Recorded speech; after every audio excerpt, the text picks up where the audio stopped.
Yo, yo, what's up? Hopefully, audio is working because, man, it's been a while. Let me check my levels. So I'm hearing an echo, but that's just because I've got the monitors probably too loud. But awesome. People are in the chat already. This is great. Oh man, I need more coffee, guys, because I can tell I'm not ready for this stream. Um, so yeah, I totally saw a lot of the crack videos coming out, but at the same time, I was not prepared for um, all the back and forth with everything. Billy Basco's up in here. Maybe I'll have him help me get through today. I'm not sure. I'm not sure I'll be able to do it alone.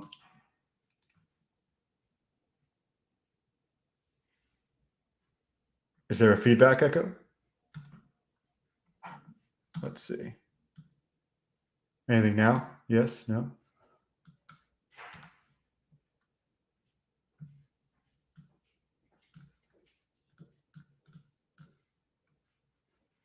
Let's see if that changes things. What's up? What's up? So let me get Billy Basco up in here real quick, if I can. He might save me. I'll send him one. If he wants to jump in, jump in. If not, no worries.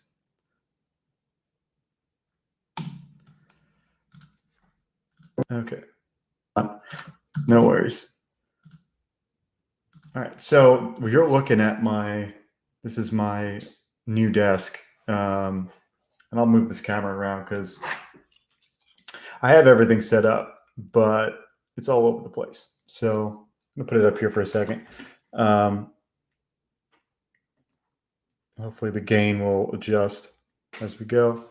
Let me know if there's anything else here wrong with the stream. I guess the gain is not going to auto correct. It's going to like do some weird stuff. So let's do this. All right. This way. That'd probably be best. All right. So I'm holding the camera now. Like stuff is all over the place. The mic is like attached to like the front of my desk and there's just crap everywhere. But I want to show this desk off. So it's, I can adjust here. Look, I got Sovereign Wolf holding up stuff. So it's just an easel that I'm trying to show off here. And then I mounted a magnetic, like, what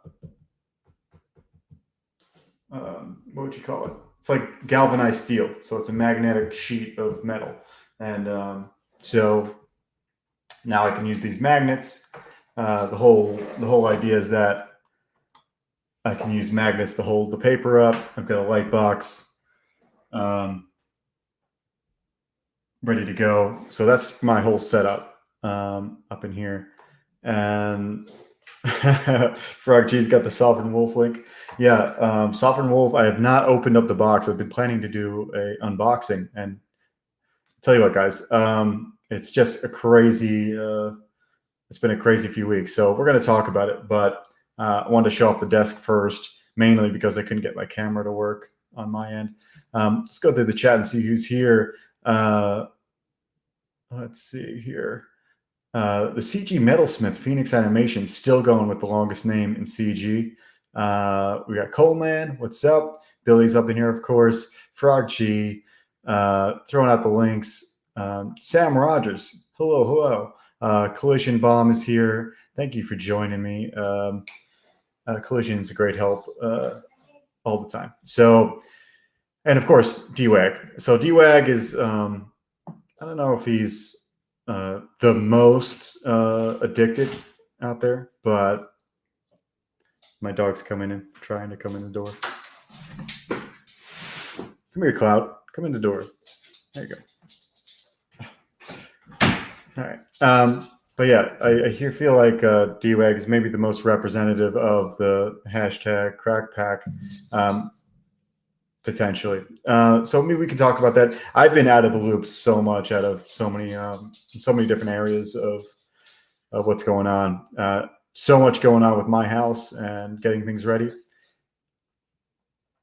So I pretty much have 3 different areas that I've been trying to handle. 1, keeping up with art commissions. 2, trying to like organize Star Circuit along with like the new address and everything. And 3, just doing the new address move. We got a new house that I'm setting up and having to do like just like I've never had a house before, so I can't tell you that it's I wouldn't be able to tell you it would be hard or easy beforehand, but it is pretty hard to get everything going. You name it, we're trying to get it done. You know what I mean? Yeah, I bet you are saving all your jokes for the later stream. This one's just kind of warming me, getting me back into the waters of streaming here. Okay, so right here I have drawing. This is what you can kind of expect from. Well, it's not cleaned up yet, but this is a Star Circuit sketch card that if you do go and back Star Circuit at this level of the sketch card level or the Apex backer level, you're going to get one of these. It's just a Bristol board, and we'll be putting them in the nice little card holders. But yeah, you'll get a little signature on them as well. So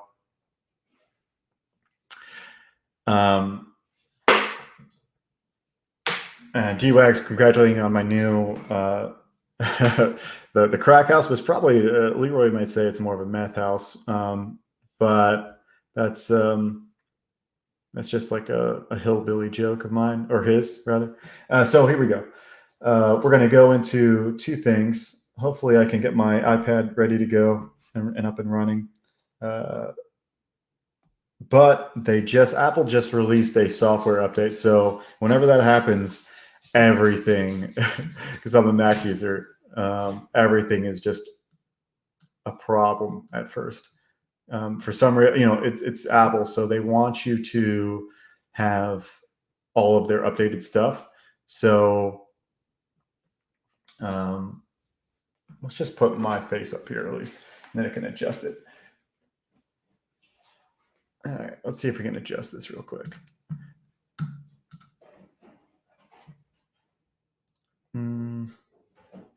It's not too bad right now. Sorry, guys. This is what happens when you're away. Okay, see, that's what I thought would happen. Come on, game.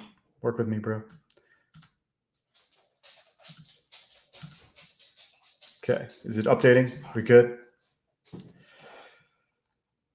Yeah, so I updated like several things already, but not my iPad. And so wanting this to work, that way I can draw comics while I talk. However, like I said, Apple doesn't like you not they need you to be you're either the part of the cult, you're not, dude, So I'm not really part of the cult. I just have their stuff. Let's see if this works.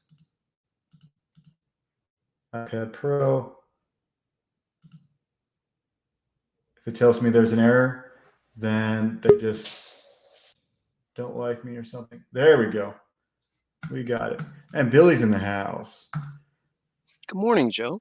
Good, Billy Basco. What's up? What up, man?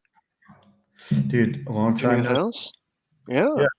New house, new everything. A lot of new stuff here. This is actually a sit-stand desk that been waiting for a while. I kind of modified a few different things, but I wanted to be able to. I'm sitting down so much of the day that I wanted to have another option.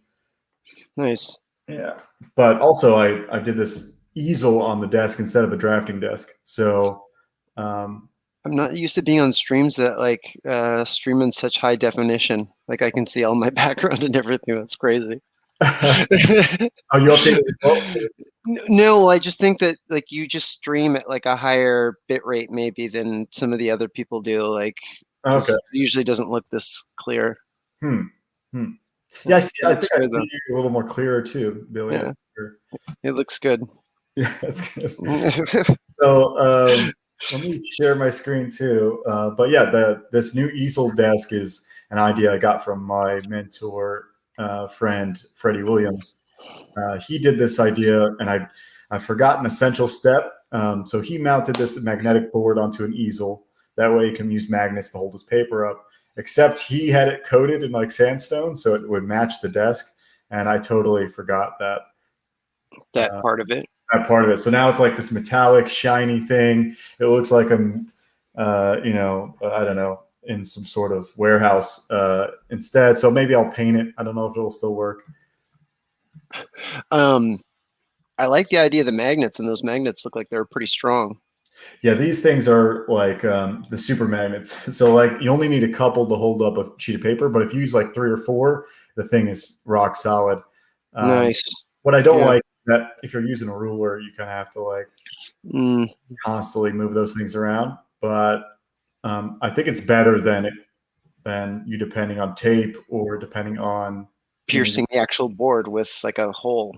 Yeah, a hole, or just if you have the ledge at the bottom of your drawing desk, you can rest it down there. But whenever you're working at the bottom of the sheet, you end up having to hold it up higher on the drafting desk, or that sort of thing.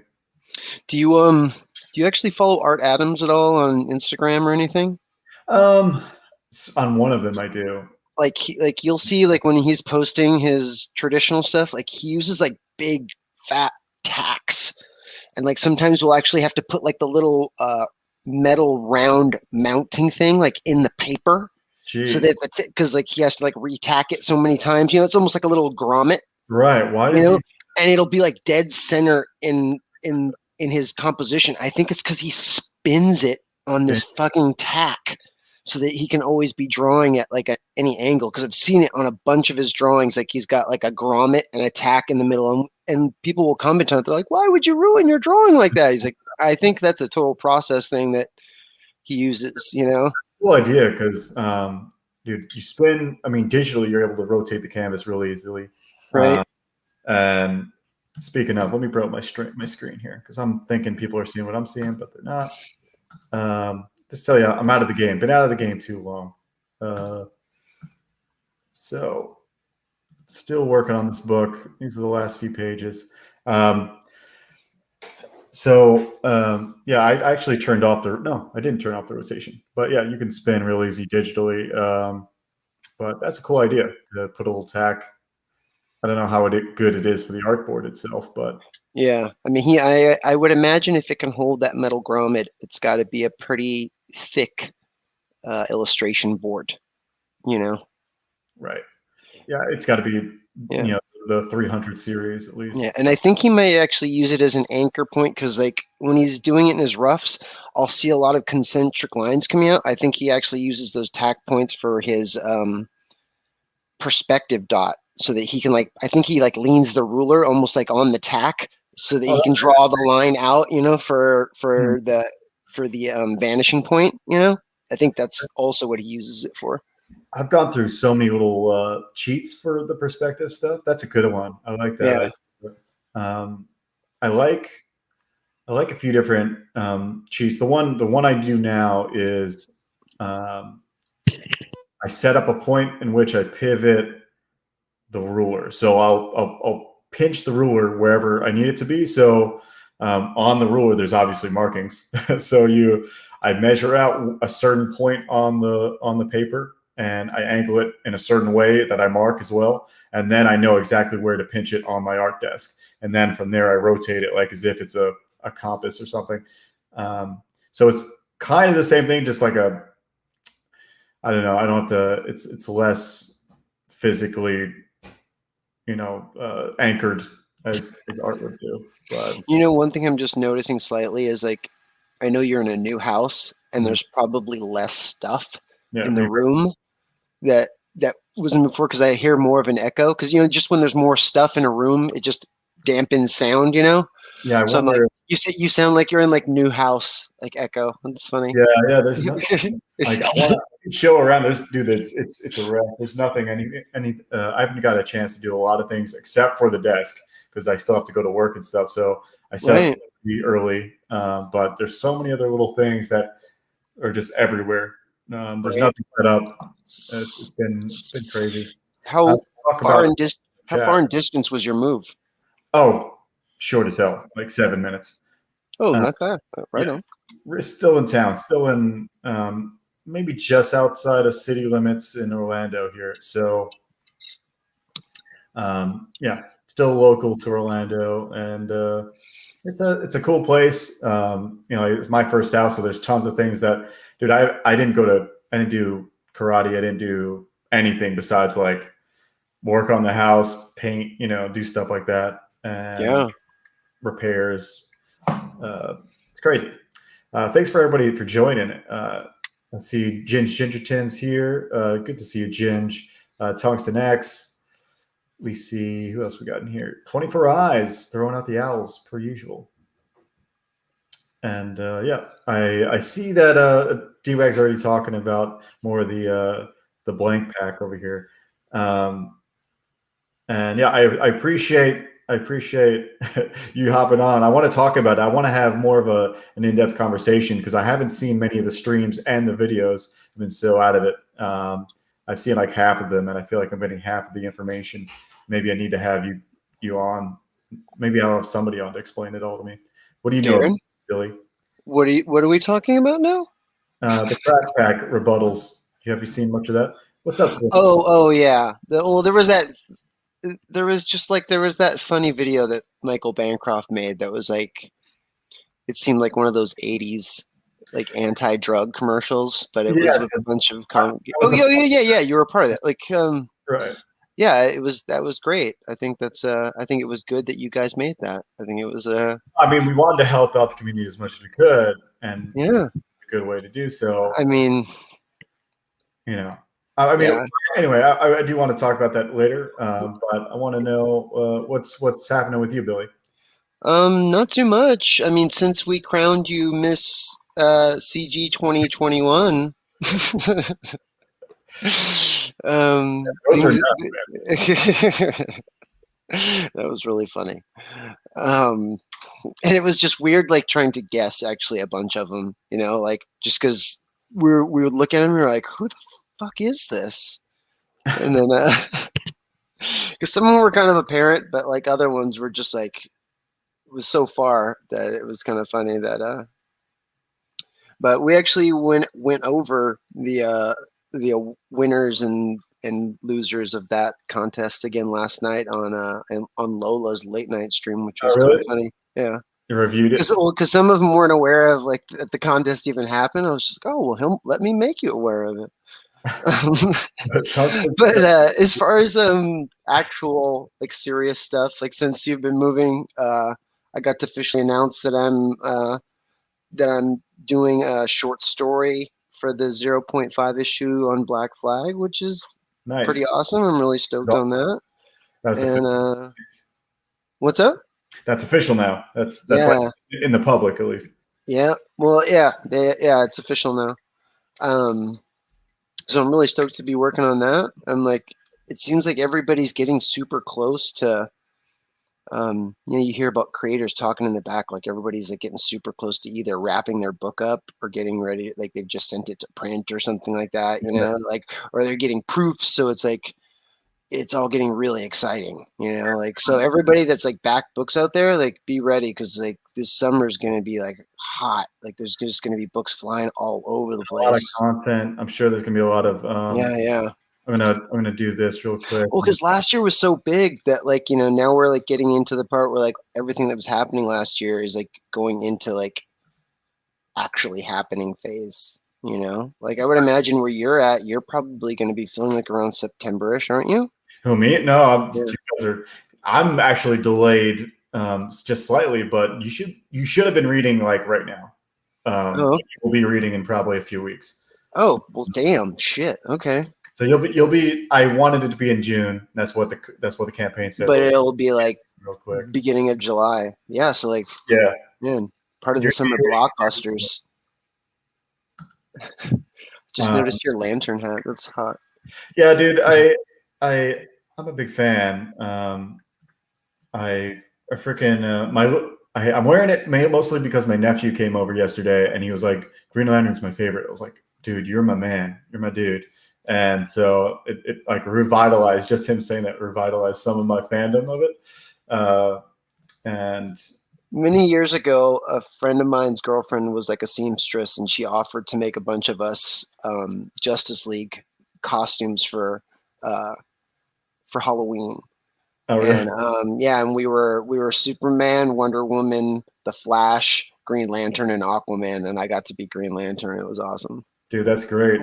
A couple times where I kind of did the Halloween thing as him, but it's I feel like it's one of those characters that I don't know, like it's not as flashy, even though it's like bright. It's the coolest in the book because you can't really do what he does. You know, it's not very it's like the least grounded character ever. But well, you know, outside of him like doing his Coast City stuff, but in space and all that, it's really out there. Tungsten Yeah, EXE says, Miss CG, that's why I'm here, man.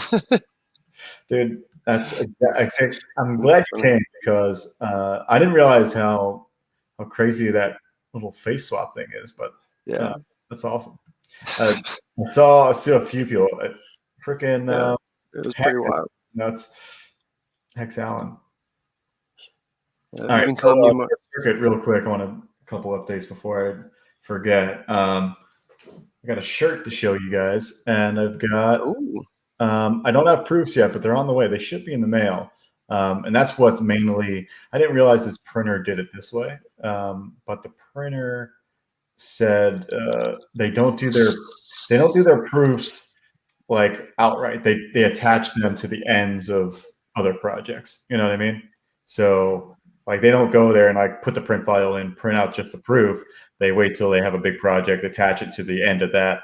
You know. Oh, okay. Well, that makes sense. I mean, yeah, that way it's cheap. They don't have to charge like a crap ton of money for one, proof for you.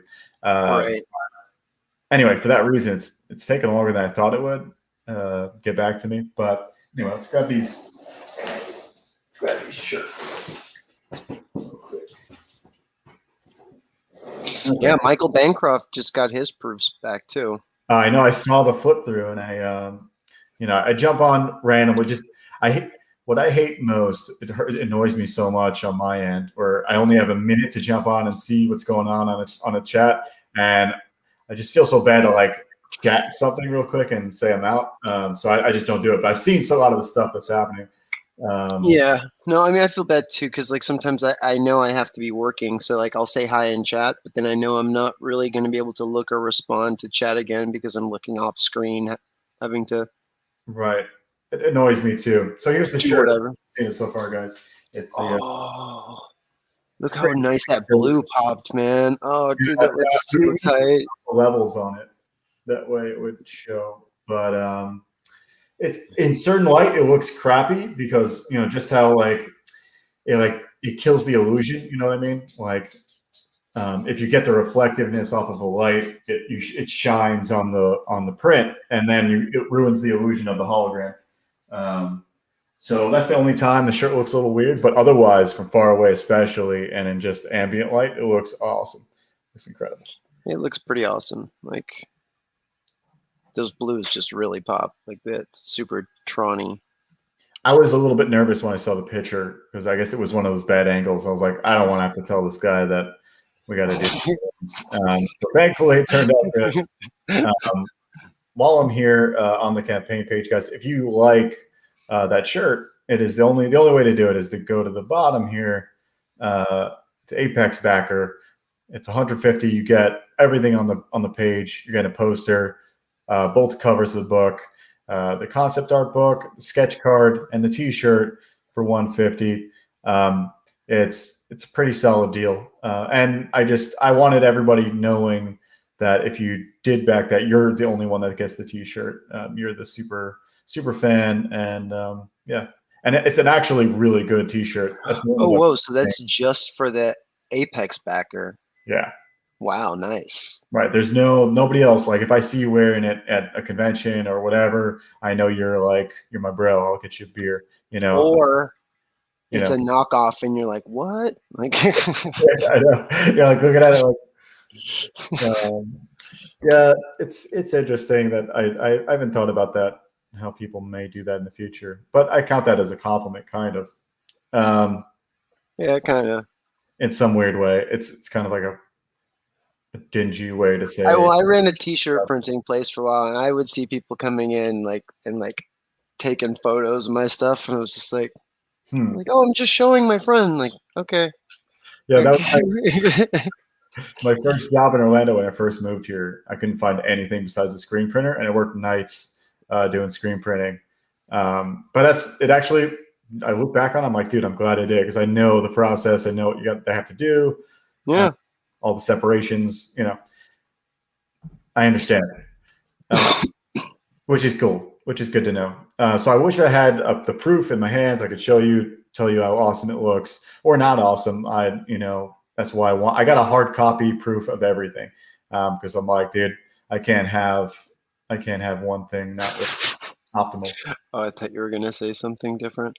Oh, I thought you were gonna like call out like a book that did not have optimal oh, or did not apparently get hard copies made to proofs to see.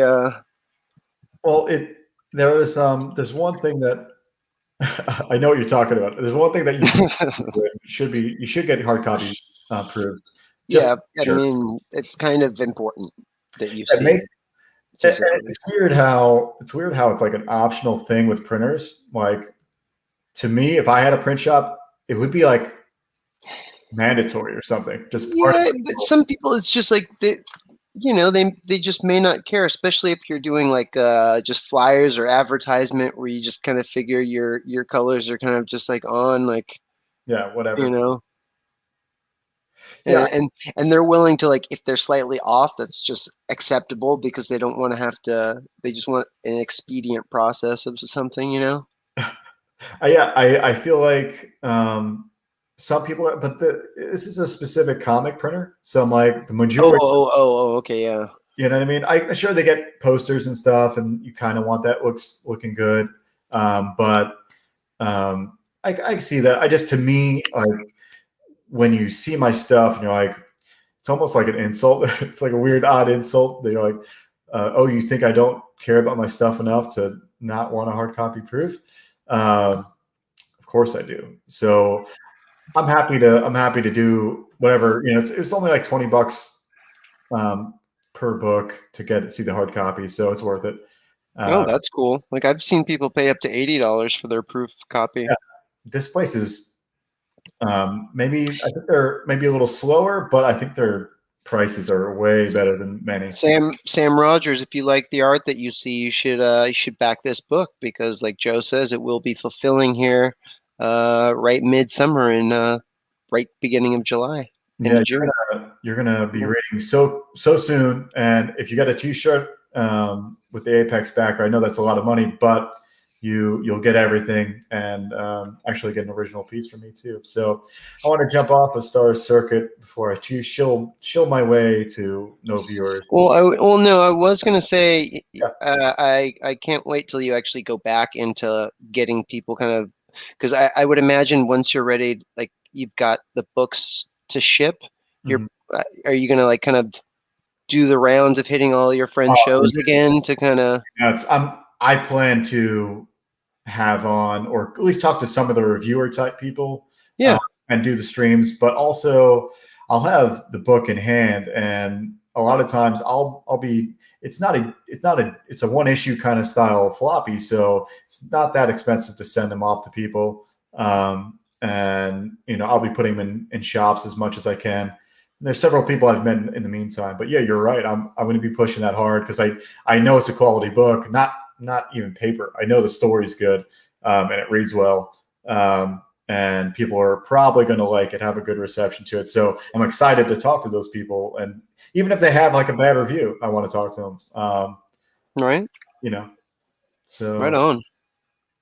you are correct. You're correct because I haven't been pushing it ever. It's actually stayed at 328 for probably the 3 weeks I've been moving. Uh, Right, I because haven't. that's what I'm saying. Like Uh, once you get ready to fulfill, like I think it would definitely be a good thing to kind of remind everybody you're out here and like I mean, because you picked up a lot of traction in the beginning there and kind of just shot up crazy, and then you had some real life stuff that you needed to take care of, so it slowed down a little bit, and then we need to hit the gas as we're hitting towards the finish here again, as they say. Oh snap! Sam Rogers is awesome. There's Jeremy. Jeremy's here. I was wondering where he was at. I know he was awake. Yeah. Well, here's the thing. Did I remove his tag on the Twitter post? I removed somebody's. And Jeremy's only because I couldn't put the link to the video in the. I know he's following me more than other people, so Yeah, but he should have gotten like the YouTube notification. yeah. Yeah. Well, he's not the morning guy, you know. No, just I know he was up because like he messaged me earlier, so I was like, he's awake. I know he's up. Oh yeah. Oh man. So yeah, we'll have a heated debate because Wagner's already saying that Jeremy's not disavowed him. Look, if Jeremy, if I cue Jeremy up a little bit, I don't think Jeremy has a little bit of hillbilly in him, but I don't think he's one to roam the alleys and get into nefarious substances. So yeah. let me bring up my screen again. We'll start drawing as we do other things. Anything else I missed, Billy? Is there things that I've been missing?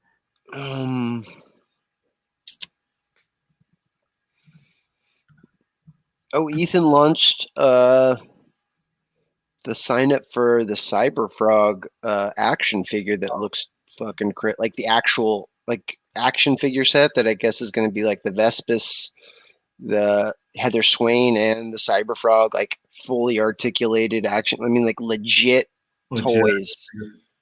Yeah. I saw a little bit of it, but you miss so much of the details when you only can jump in for a minute. Yeah, pictures that looked crazy. Nuts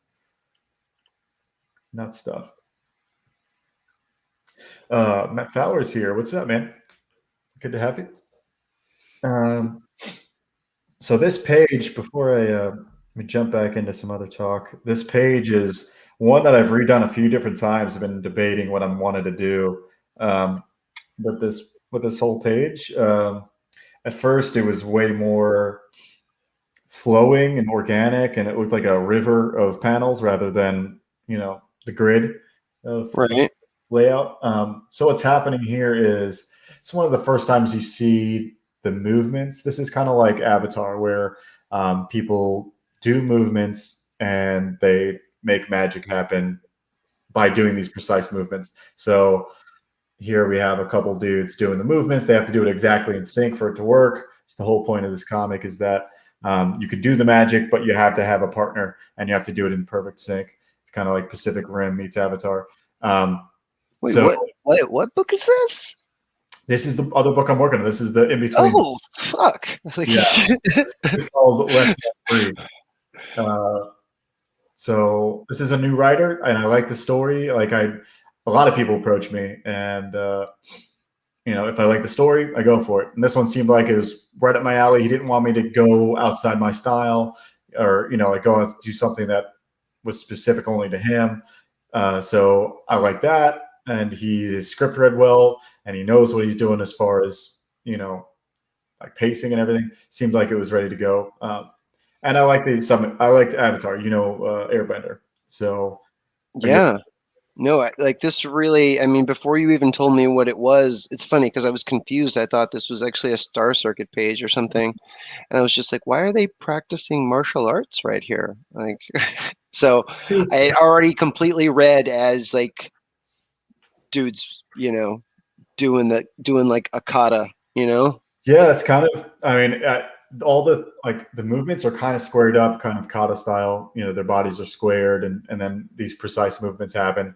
But this is toward the end of the book, so I'm getting close to having everything roughed out, and then I'm going to continue on. Hopefully, finish this in the next I don't know how, depending on how fulfilling goes. I've never fulfilled books, so depending on how long it takes to pack up things, how much help I get, and all that, that'll depend on how fast I finish this. But I'm about to do a double page spread with the next page. So this is the page where they do the movement, and to do the movement, they have to do all these precise, subtle things, and then after that, you get the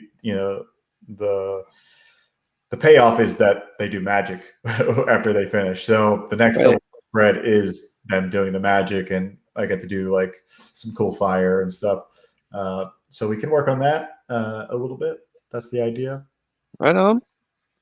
I have one page before this that I probably want to show. This is 13. Yeah, this is like a hat. For some reason, this book is, I think, 17 or 18 pages. And so it's like shorter than a normal issue. But I guess whatever, man. If that's what the first chapter ended up being, that's what it ended up being. It doesn't matter as long as you're crowdfunding it. So am I reading this right too? Are both vertical panels 1 and 2 actually cut slightly in half? So the middle.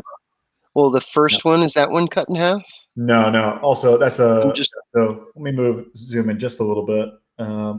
Just the middle one is cut in half. I just didn't do the black border on the middle. Oh, okay, right, yeah. So here you have the overhead shot kind of establishing what's happening. Two guys are doing the movement and shooting it, or ready to shoot at this kid, pretty much, the main character. Are those boxes that just are around those people in the first one just where you laid out where they were going to be in perspective? Right. Just a perspective box for those people? Okay. I do that, and I draw the X just to find where the crotch is. Totally. No. I just wasn't sure if that was layout or actually something. Okay. I was like, are those mirrors or a thingy, right, or is it layout boxes? So the challenge with this page, one of the only challenges, a huge challenge. Look, Nerium's in channel. I'll be right back. Oh, nice. What's up, Nerium? So yeah, this is the roughs for this book. Good to see you, Nerium. Good to see you, Zaid. But yeah, the challenge with this page is the first panel is self-explanatory. The second panel and third panel, I want to be two different guys. So the first one might be the guy on the left, and the second one will be the guy on the right. So I just have to make it look like the motion is happening, but at the same time, make it look like obviously two different people. And I hope that all translates. So that's the challenge here. So let's move on to the next page. This is actually restored. So let me save over this thing again. So we had some closeouts on some campaigns that I think you were probably interested in while you were gone. We absolutely we had the closeout on 656's Cryptidinals. Yep, that one closed out. Yep. Lumina Vox closed out pretty strong, which is really great. And Siamese, yeah, also closed out. Yeah, dude, you're away for like 2 weeks or a week. Just a week, you can miss a whole lot, but 3 weeks, you feel like I'm in a different world. But gotta do what you gotta do. I'm excited to go. I want to go on people's streams and just catch up with people almost. It'll be interesting if I'm able to do that. Paste. That's what I'm looking for. Okay.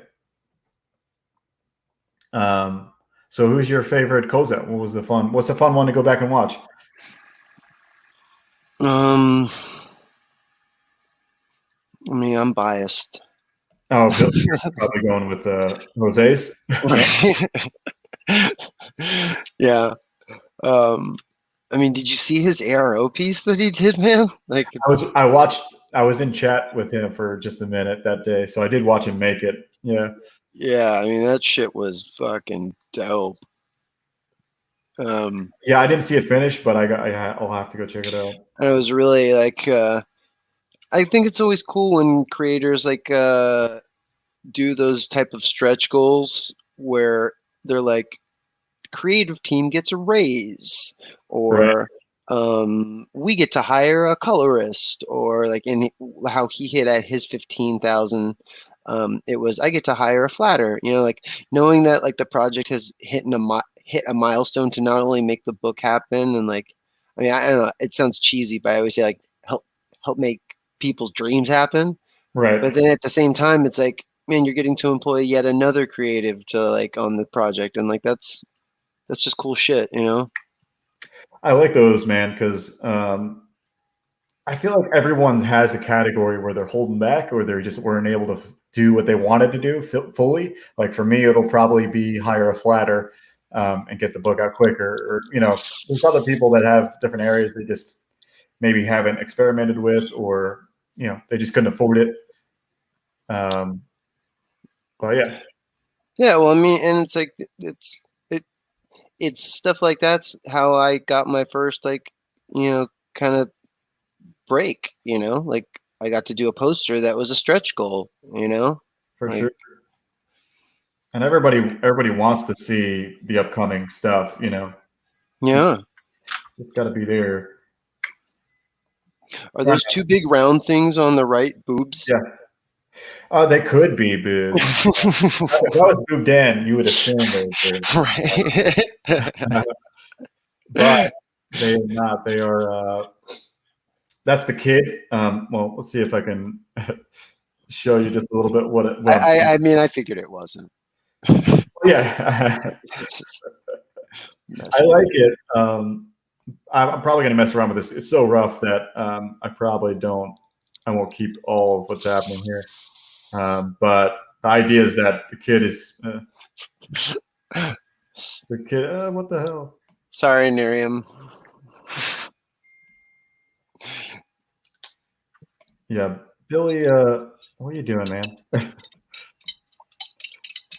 Okay, so the kid, there's his head, and what I was planning is this is the arm. So his arms are like covering himself. He's like scared. You know what I mean? Yeah. He'd be like there while this stuff's firing at him. I just don't know if that's going to work with perspective. They're firing out like that. So the first page will be mostly them. So a lot of this page is going to have to be kind of not reworked, but just like made actually a little bit tighter. Even for the rough, it needs to be kind of messed around with. So this will be fun to draw.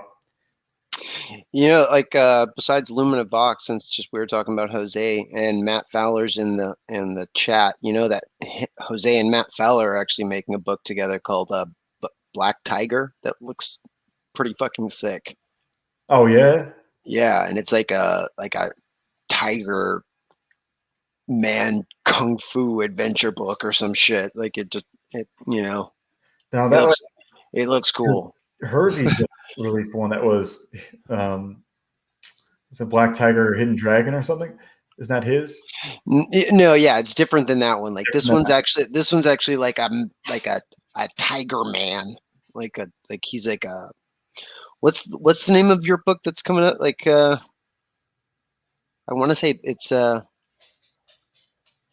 Black Tiger is the name of the book that Black Jose and Matt is, or Tiger Blue. My bad. Tiger Blue. There you go. Yeah, there you go. Sorry, Matt. Okay. Yeah, I probably do look like I've killed a couple crack rocks.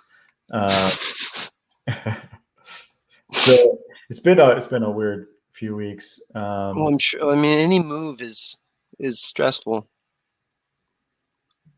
Fun fact, really. I'm just thinking cleavage myself. See, Nerium knows where it's at. Yeah, absolutely. All right. So I don't know if I want to curve the Earth, and that way I can make it. If I curve the perspective and warp it, then it might look cooler. I don't know. Not sure. For now, we're just gonna see what lines up. Middle-ish. Well, because then you can make the energy curve as well, even though people know that it's straight, but like you can curve it along that hump. Sometimes like I think that's cool. Sometimes though, like if the perspective's curved and then the energy and stuff is curved too, it kind of, I don't know, maybe blends in too much. Like imagine if the land is flat and then the fire is all curvy. The contrast would be cool. You know what I mean? You'd have Oh, I was thinking just more like, like with that curved perspective that you have, imagine if you were to draw just like the actual grid lines on that right, right, 5 point thingy, and then the lines that would be coming out straight rather than just drawing them as straight lines, you're actually drawing them at a curve that's going across the top of that. Not like squiggly so much, but like, as it's coming in perspective, like you can see a slight arc because it's on that curved arc perspective. I got you. Yeah, Yeah. I'm gonna probably experiment with that a little bit. I've seen Canetti do it sometimes when he does Spider-Man. Like he does, like actually does the webbing like on a curved arc, Right. 5 point perspective, so it doesn't, like, you can tell that it's actually going straight, but since it's on that, your eye does that trick where it's on the 5 point perspective grid, so you know that the curve means straight actually. Right. Yeah, that I think that's probably that probably would work here because it is something like shooting, you're shooting fire, so it probably would angle up. I'm just drawing the rule of thirds here. Are you aware of the silver? You know the golden ratio, but are you aware of the silver ratio? I know you spent some time in Japan. Right. Um, What's the silver the ratio? silver ratio, I think, is the Chinese version of this, I believe. Okay. I know it's the Eastern version of it. Like the golden ratio is from science, from the Right, the Fibonacci. It's like Greek or silver is, whatever. I think it's from like ancient China or something, where it's more quarters rather than thirds. So Oh, and that's this one where you do the 9 and then you actually just pick one square out of the 9. it's something like that. Yeah. Yeah. Well, Yeah. because it's also like, and I know that like Frazetta used it almost doesn't matter where it's at in the rectangle. Mhm. If you make an equilateral triangle that's of a certain size, you can push it anywhere around in the box, and as long as all your detail and focus is always in that equilateral triangle, it'll always work. And like that's another weird one that I've seen that I'm like, oh whoa, that's trippy. Like you look at a bunch of Frazetta pictures, and if you just make this triangle, he does it, it'll push all over the thingy, but that triangle always exists somewhere. I'm just like, It's oh, crazy. and then everything else outside that triangle just fades into like no detail, Right. I feel like he probably didn't even measure that out. I feel like that's all intuitive as far as Right. Yeah. that's concerned. Which is cool. That I think that's the whole point. The masters just like are not measuring things out necessarily; they're just nailing it. So I'm drawing the grid out basically, so I know I want to try to figure out where the flow of things, and I think I want it to be like this. But how do I get the focal point down there to work? Because up here it's probably going to be this guy's hand or face. But I think that's the challenge here to figure this out. I'm just going to draw and work with it here. So the few things that I've been doing over here at the new house, I had to pretty much learn how to. I've never caulked things before, so I caulked the bathroom. Sorry, I'm a child. Yeah. You caught me off guard with that. It happens, dude. Yeah. I'm in Home Depot. I'm sure I kind of smirked it a couple times. Anyway, things like that, things I haven't really done. Miriam has said, Joe, can you show how to set up a 3-point perspective correctly? Yes, totally. I mean, 3-point is pretty easy. You can do it the down and dirty way, but to do it exactly, it's pretty easy too. The way I do it, let's just make a real quickly before, because this one, the perspective I'm going to be using for this page, I don't know what I'm going to be doing. I might have to do some cool So shit. like, well, we both draw vehicles like the Scott Robertson way. So like setting Yeah. up 3 points almost like super easy because like you can just like imagine where the vehicle is, and then you set up like the axis on that, and then everything just kind of Right. like falls in around it, you know? For sure. And there's some crazy cheats in that book, and I don't ever use them, but I might have to go back.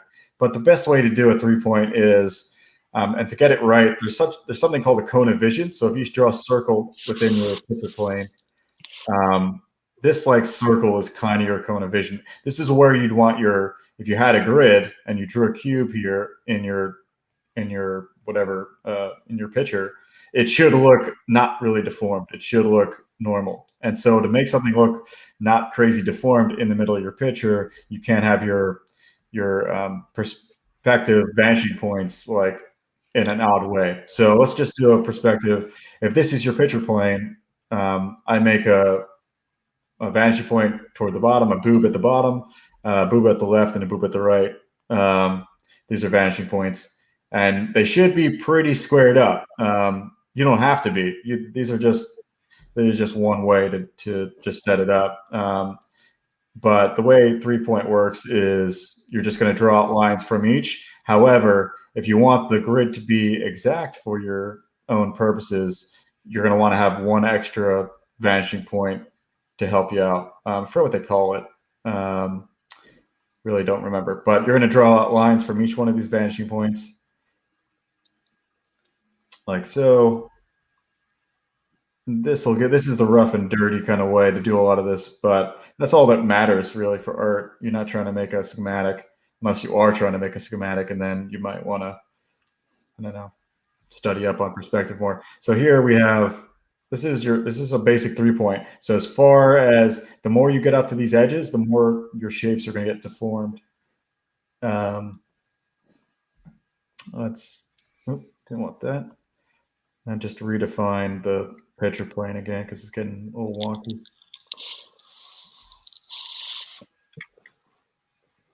Okay, so the way I do and figure out, well, if you're in a place that has a horizon like the planet Earth, if you draw between the two horizontal vanishing points, you're going to find your horizon line. And that's right here in the middle of the page. So we'll just draw it in. So on this horizon line that goes out off the page, what you want to do for any of these to match up with a perfect grid, you want to find the diagonal vanishing point is what they call it. I think it's what they call it. So let's go down here for a second.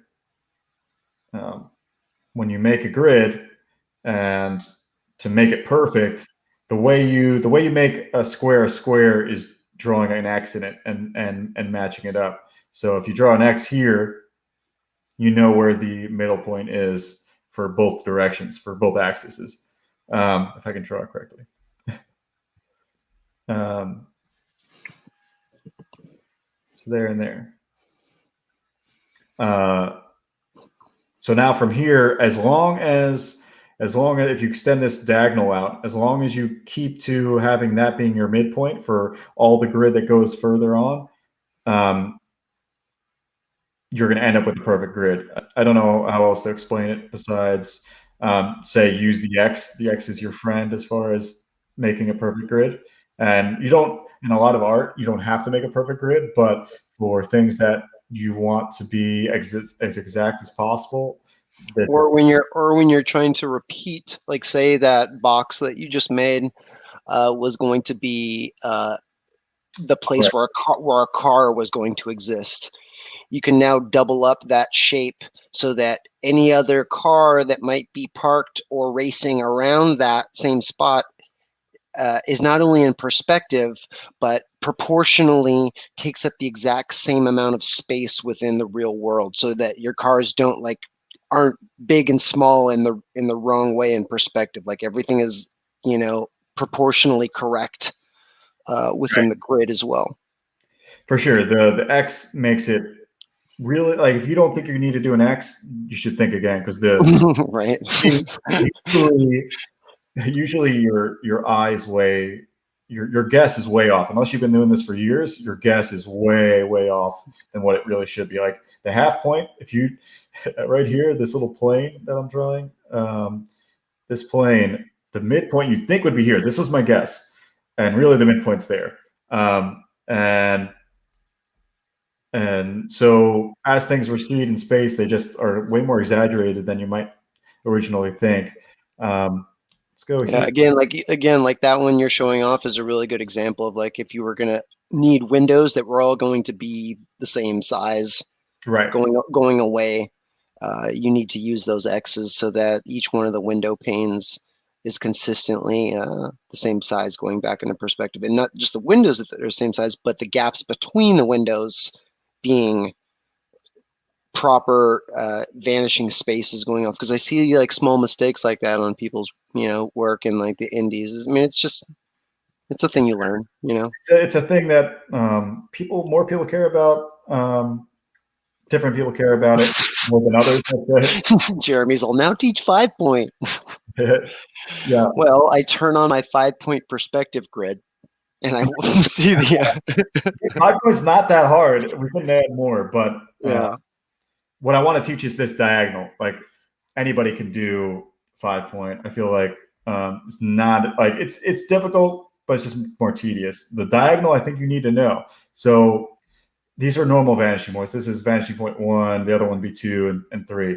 But like you said, to make the perfect grid, follow along your horizon line here and see where this cross section is of these squares in the picture plane.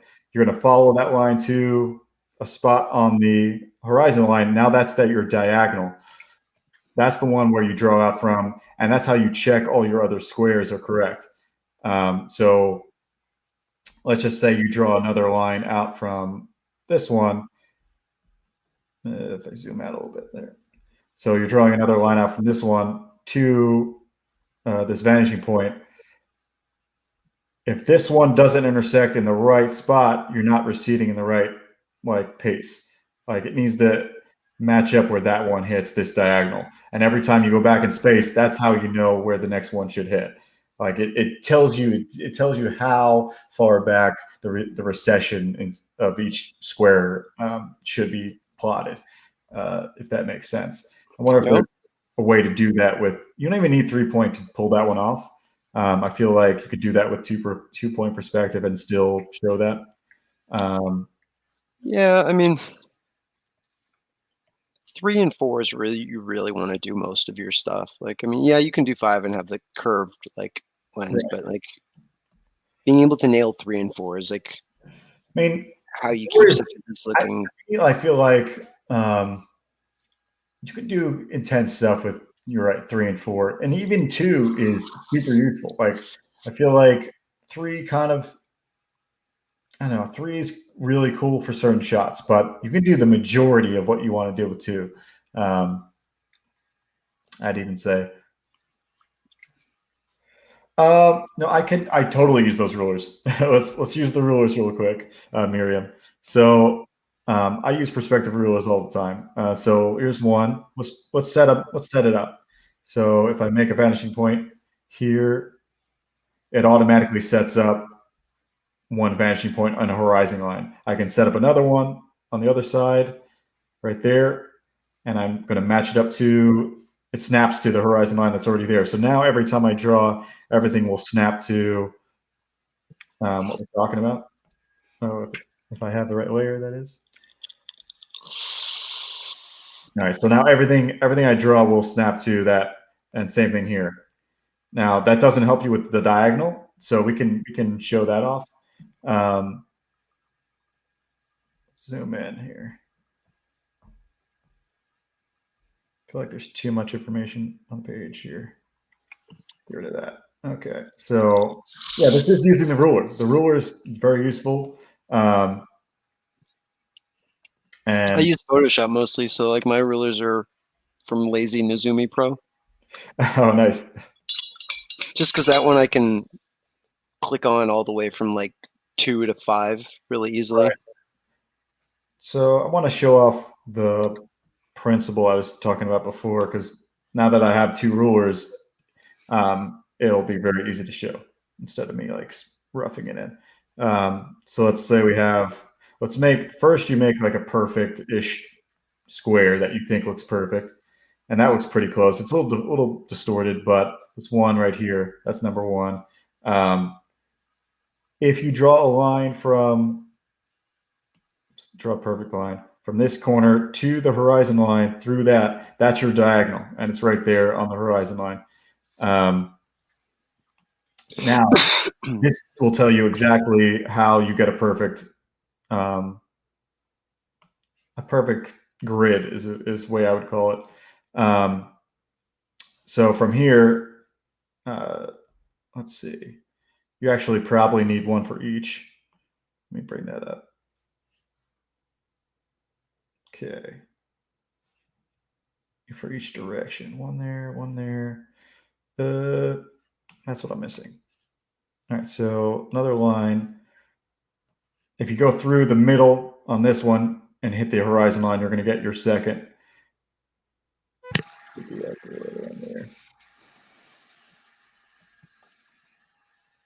Okay, so now you know two things. If you draw from your horizon or from your grid out to the vanishing point, as long as you cross this section, you're going to end up with your next square in space. Like if you don't have this set up, you don't exactly know where the next grid is. So as long as you have these, it's going to show you exactly where your next square will be. And if I'm off a little bit, like this line is probably off a little bit, it's probably not going to show you exactly where it will because your human error has messed it up. Right. Right. So the idea would be if you drew a line here, they should all match up as well. But they're not because of my human error. Let's see here. If you go this way, see, that should show exactly where it is. I think it is. I think it's because it only works through. But the idea is that you make this X, and we talked about the X before, and how awesome that is. But that's how you get space using the same vanishing point. So the point is you can make an X all day, but as long as if you want it to feel like a perfect grid, you need to plot it on the horizon line and always make the X from the same vanishing point is how I would describe it. So if we go to the next one. That's how you make cool cyberpunk cities, folks. Yeah. This is the start of it anyway. So from here, like I said, any of the lines that are not matching up is because of me not doing it exact enough. But even if you mess up like I am here a little bit, even if you mess this up, you're going to end up with something so close, like it's not going to matter. The point is, if you mess up as far as a computer goes, like it's messed up as far as a computer like would say you're off by a few millimeters, but as far as the human eye is concerned, this is like nearly perfect. This is perfect enough. Like anybody, if you make a cityscape built off of this kind of setup, and everything is like somewhat perfect, and you know how far back everything goes, no one's gonna figure that out. No one's gonna figure out the few mistakes you've made. So that's it. That's it. That's as far as I take it, as far as making it perfect. And I don't even do that all the time.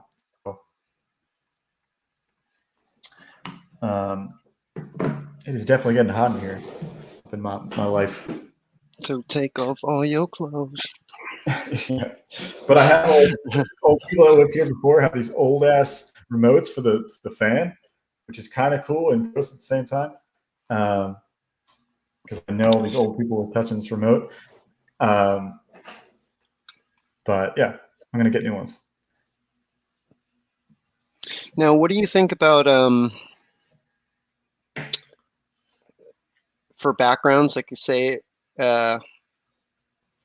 Are you for or against, or do you have any feelings on people that use 3D model referencing for their backgrounds? Huh. It's really your. This is why I say that there should be a formula. I like how Nerium has already pointed out my technical thinking.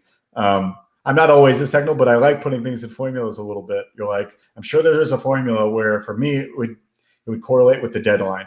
So Yeah. Well, I'm just saying, like, say, like, you wanted to just be just uh, where rather than like say like like how your book is like focusing a lot on the bikes, like just say like you really wanted to just really nail all these particular set pieces again and again repeatedly from like really cool oh yeah, dialogue angles and stuff like that. So part of your comic pre-production, like just say if you were, if you knew Blender or something like that, you're like, I'm just gonna like build like where all my scenes take place in this book, like with really simple blockouts in Blender, like so they have barely any detail in them at all, just for referencing basically. And then just like a movie director would, I'm just gonna like decide where all my shots are gonna be, and then draw right on top of those yeah. blockouts. That's a Mark Brunet. Yeah. Well, I'm just saying, like, it seems like it would be efficient for, like you said, deadlines for certain pipelines if you were Right. trying to pull off a certain aesthetic. Um, It helps in a certain way, but for me, it goes to a certain level. It might make things stale, maybe on my yeah. perspective. Um, Well, like, have you ever seen the anime IGPX before? Probably not, but I've It's heard.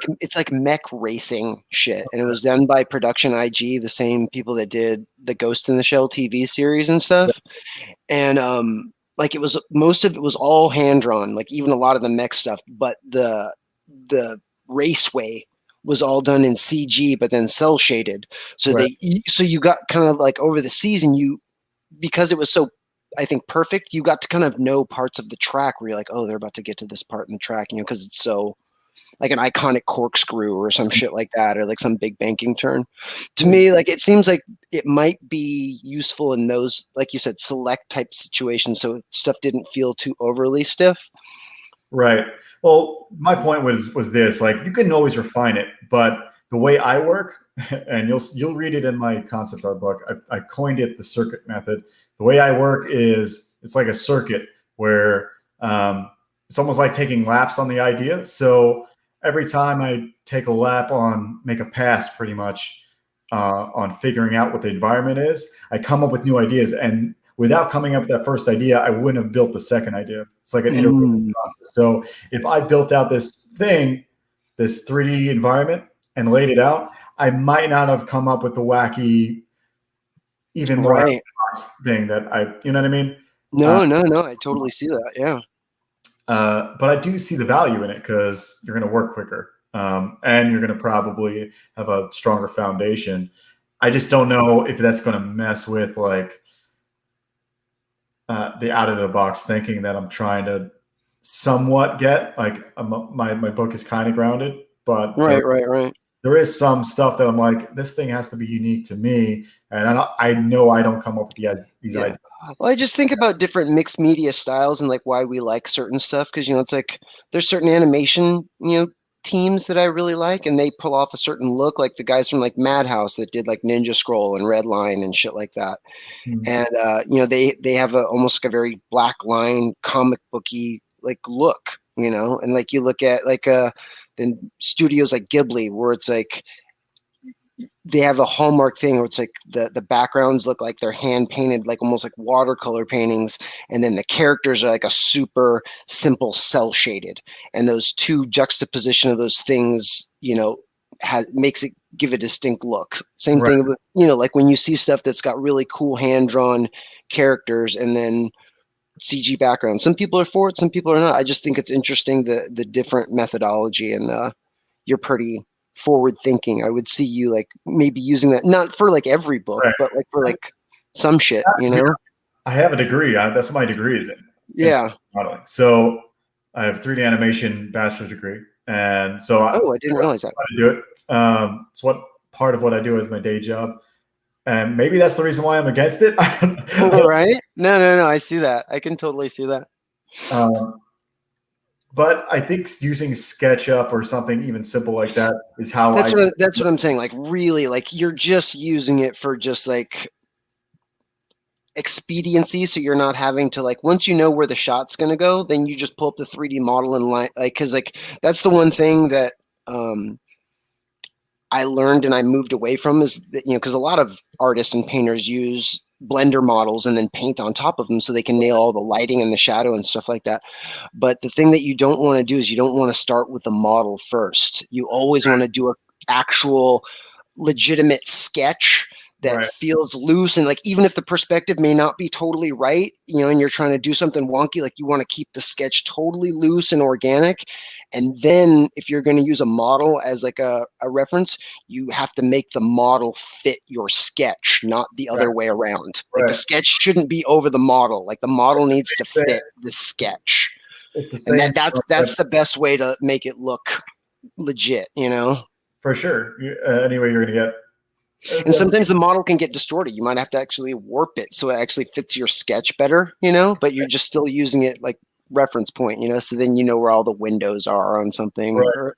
It's the same concept as like you not like drawing in anatomy right away, Yeah. or structurally building things. Yeah. Well, like Jose Garcia, he uses the Scott Robertson method and like his own thingy, like at the same time to like do buildings and vehicles. Have you seen him do it on the fly? Like he just Yeah. draws the stuff live 2D on the canvas and then Mhm. does like a warp one like your Y, you know, your Y angle, and then draws it from the front and then does like the X and then does his, Z, like with another one. I'm just like, whoa, you're just like building like the three planes live with like a little extra layer. Like that's a trippy Yeah, it's a workflow. weird thing to do, and I don't know. I have like this urge to be like against it. I don't know why. Like, to me, I'm like, I pretend to be more organic when realistically I should do what he's doing, because I'm just like a really slow artist, and I think things like that would speed me up. Because I love the Scott Robertson method. It's like that way to draw is so freeing and inventive, even though it's almost because you're so structured, it opens your mind to like the volume. Um, Yeah. Well, it allowed me to actually draw things with cool curves in 3D perspective. Like once I like saw that, I was like, oh, that's how like it's the piece I've been missing where I want to make all my paneling look like all nice and smooth and then like have, cuts in it and indents, like actually cutting it, yes, into its axis all the way through. It's almost like you're like mentally 3D printing it layer by layer, for really, sure. It's literally if you do any 3D modeling, like as far as Maya or whatever Blender, whatever you want to use. If you have to do any of that, that's what it feels like when you Yeah, make ZBrush. Yeah. anything. That's what it feels like, but you're doing it in 2D, which is a nuts way to do it. Johnny Cage is here. What's up, man? Yeah, the circuit method is a funny way to just say. I originally was going to call it something else, but then I recognized that was doing passes, and that's what made Star Circuit good. I think it's because I went through so many passes or laps, if you want to call it that. I went through so many laps of the same idea that the third time around looked nothing like the first time around, looked nothing like the fifth time around, and then by the time I had the end, I would never have thought of the first or the fifth idea from the first idea. It's the same way you concept. You're improving your lap times every time, Yeah, man. and probably doing it quicker. Yeah, Yeah. that's why I'm never against people say like maybe they lost work, their computer shut down and they lost hours of work. That probably is the biggest blessing in disguise that you could probably have. You losing work or having to do work over again, you probably learn more from you redoing that than you studying for a week because you're forced into building what you were building before, but because you're annoyed, you want to do it quicker and you want to do it better and you want the same results. So it's almost like the universe Right. first wants you to become better, and so it crashed your computer. Um, That's one way to look at it, sure. exactly. Otherwise, you're just in a rut, and you're like, "Oh, dude, Oh, did you recently have a crash? no." But when on paper, if I grind too hard on a paper, you can really erase Oh, right. paper too. It's the same thing. I call that it's like a traditional crash. Right. Or, Yeah, we overwork something on the page just to I infinite. rarely Yeah. overwork. It's more like I just get stuck in the rut of like not accepting what I'm drawing. So I just draw, erase until there's no paper left. And in that case, that might have happened halfway through the drawing, and so then I'm like, that's what I consider a crash. I'm like, oh, I have to redo this whole setup again. Yeah, just because, can I take a second to just kind of segue into something just slightly non sequitur, but Sure. it's because someone just came into the chat, and it's someone that I don't necessarily, man, I fail to give, I feel, enough praise to a little bit, but Dojo Kun Comics was like the first one to like make the call out for the ARO orangutan art. Oh, really? Yeah, and I think that a lot of people kind of, including myself, gloss over that fact that when he was on Michael Bancroft's, he was the one that was just like, yeah, I want to put a shout out there, like for people to do ARO 15 orangutan art. And I remember watching that stream. I was just like, yeah, I want to do ARO 15 orangutan art, and like I consider that like that piece that I did is like kind of what like landed me a bunch of jobs in CG right afterwards. Big deal, So man.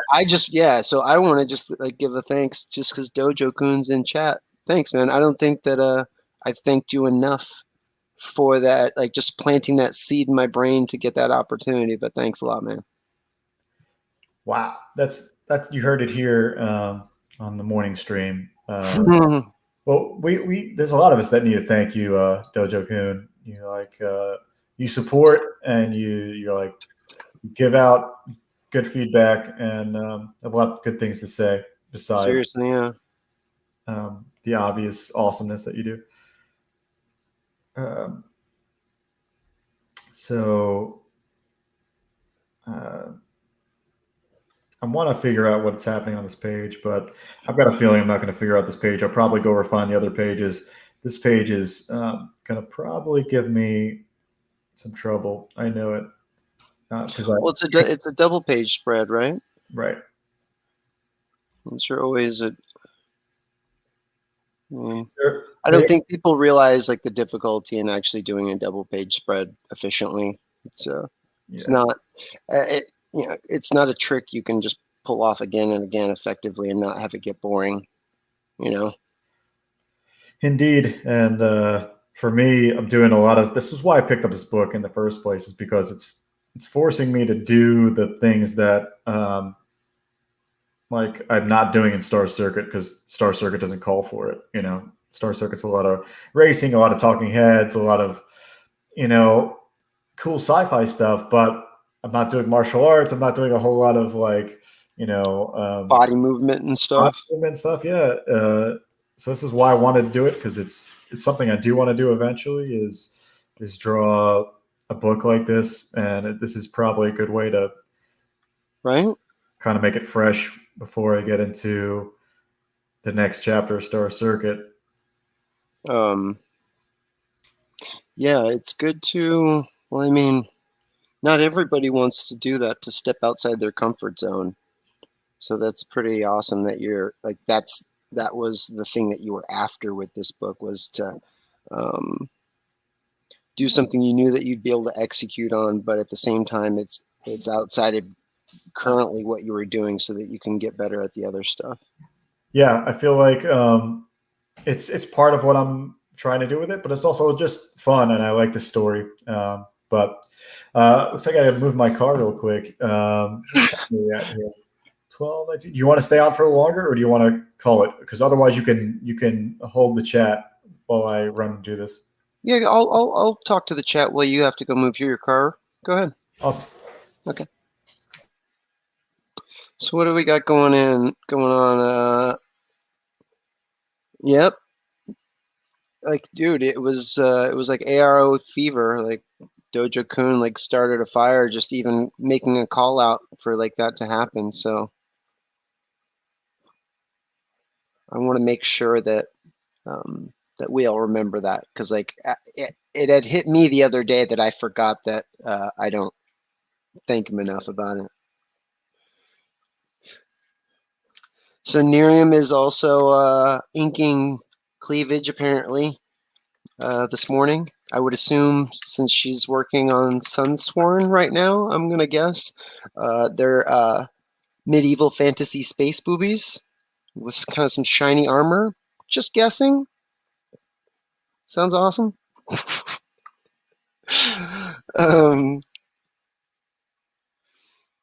Everybody should everybody there's some creators in chat. We gotta check out Siamese, check out Bonds the Drive, check out Joe Catapano's Star Circuit.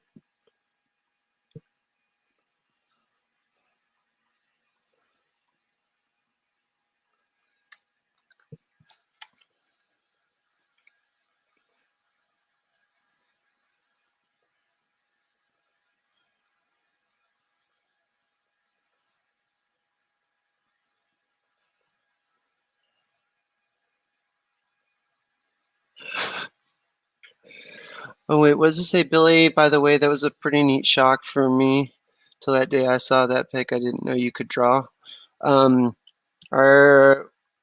Which picture are you talking about, Miriam, that I could draw? All right, I'm back. Are you talking about the poster I did for Starlight Cats, or?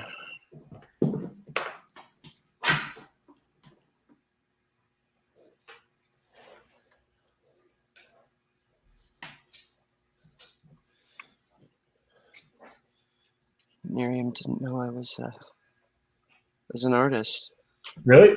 Oh! When she saw the AR-15 orangutan picture, I'm like, what are we talking about? The subject you just brought up, derpy.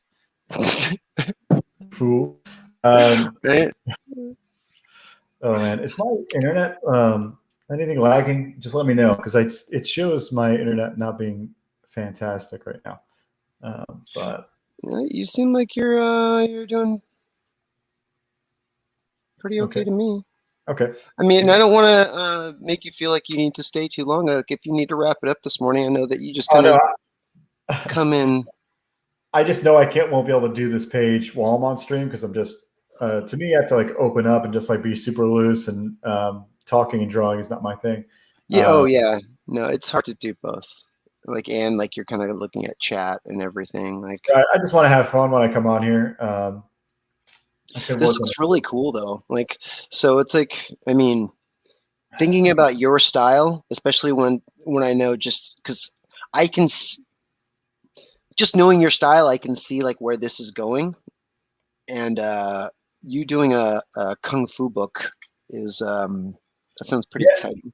It's cool because it's a little mix of everything. This is why he picked me, because he wanted things somewhat grounded, like I kind of do, but also he knows I do cyberpunk stuff. So this is kind of a little bit in the future where there's some sci-fi aspects, but also, I'm a big martial artist, so I really like, it's something I do want to kind of dive into. I don't know what I would do if I got to do another book that was martial art based, but this is a good start. Yeah. For sure. What's up, Page One Comics? Holla. Hola. I said holla. When I see hola, I see holla. That tells me I'm gringo over here. Dojo says you'll have fun this Thursday night on. Okay, yes. This stream and Art Bros was like, I need to get the kinks out of my streaming setup by the time I go on Dojo Kun. Okay, Manifesto Show. I'm sorry. All right. So super stoked for getting everything ready. I got to send over the mixtape. All the songs get mastered this week. And so that's one of the big updates probably coming up soon. But yeah. Also, I've got all of the stretch goals and stuff coming from one place, so I don't have to worry about anything. Once I get these proofs, I don't have to worry about the next, the next guy, or the next printer. It's all from one place, so I don't have to worry about anything. It's gonna be good. The T-shirts and like two other things came from different, people, or Phoenix Animation did the metal trading cards, so that's done. The T-shirts done. I'm doing the sketch cards, and the rest is all done by one printer. So nice.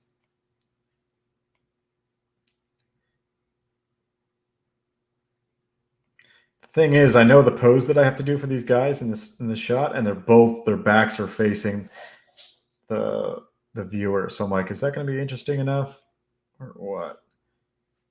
Just like sketching in their bodies, I'm wondering if that's going to work.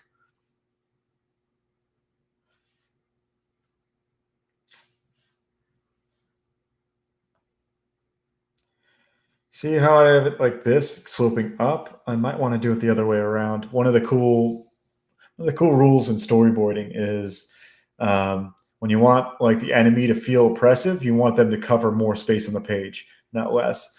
And so, obviously, the fire that they're shooting out counts as them. So that's going to be one of the ways I'm going to do that. But yeah, that's the idea. The idea here is to show more of them on the page than the kid, to make it seem like it's oppressive and adversarial. But I'm not sure I'm going to do the rest. Like, point of view, what I'm going to say is, like, I might want to do it this way, where they're higher up and then he's small down here. I think that'd be cool. Let's do another version of that. Can you say what you're working on over there? Is it Black Flag? Me? No, I'm actually. I'm sorry, pardon me. I'm not working on Black Flag right now. I'm working on Charlie's London pages. Nice. So how many gigs do you have going on at the same time usually? Let me see. I am working on Charlie's London, Black Flag, Krishna Kid, and I'm doing a poster pinup for Shelby Robertson's 94. Ooh. Yeah, like, talk about like flexing things that, like, I mean, everybody has seen my robots and my machinery and my animals, like, to no extent, because I've, like, it's funny when I started thinking, I'm like, man, I've drawn a lot of animals since I've been here at CG. Do you have? But then Shelby was just like, he hired me. He was just like, dude, I'd really like to see you do Ragetality in your style. And I was like, oh wow, cool. And he's like, you could use some humans in your portfolio. Like, That's funny. So what's your life like? Do you get to draw the majority of the time, or are you fitting it in the side? Is it hard to fit everything in? It's all I'm doing. It's all you're doing right now. It's all I'm doing right now. Yeah. Nice, dude. Furry Billy. Yeah. Furry Billy, dude. Yeah. It's I'm fortunate enough that right now it's all I'm doing, so I can take on a little bit of work. It's filling up my days pretty nicely. Dude, that's great, dude. I mean, I like whatever that response was. It didn't, like, everybody's going to have their own situation, and that's kind of the cool part about this thing. There's like a benefit.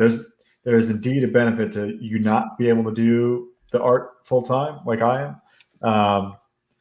With a day job, you get a little bit more peace of mind because you have, benefits and stuff like that. Well, I mean, but you're still doing something semi-artistic, it sounds like, for your day job as well.